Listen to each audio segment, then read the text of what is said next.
हो बाबा सुनलिया फिर लॉकडाउन लगे छे हो एना किया पिछलो में लागल है इहो में लाग दे त कमतुआ केना दे हो बाबा ले कनी हमरो मुनक बात सुन ले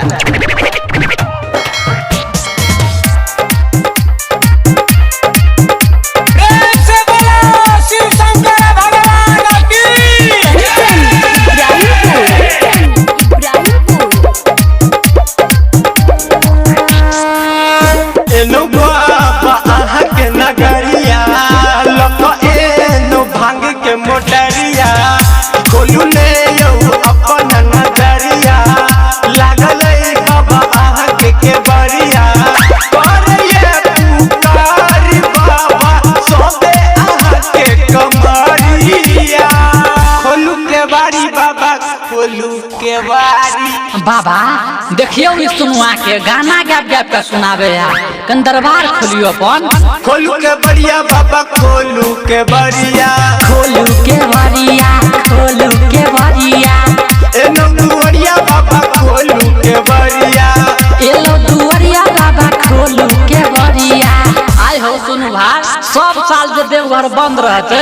त फिर बाबा के दर्शन केना हेते हो ले सुना देखू बाबा एनो हम दुवरिया यो नितलू बाबा एनो दुवरिया यो दर्शन लेल आयल छी हम बनता भिखरिया यो दर्शन लेल आयल छी हम 2 साल से हम देखे छी सब यदि कोरोना फरोना चल आबे आ लॉकडाउन लाग जाय छै आ फिर देवघर बंद भ जाय छै हाथ जोड़े करे छिनी हो रयो बाबा कहने कतन चल छियो बाबा बड़ दुख में दियर छी हम पुरारी हमरा सकिया खिसियाल छियो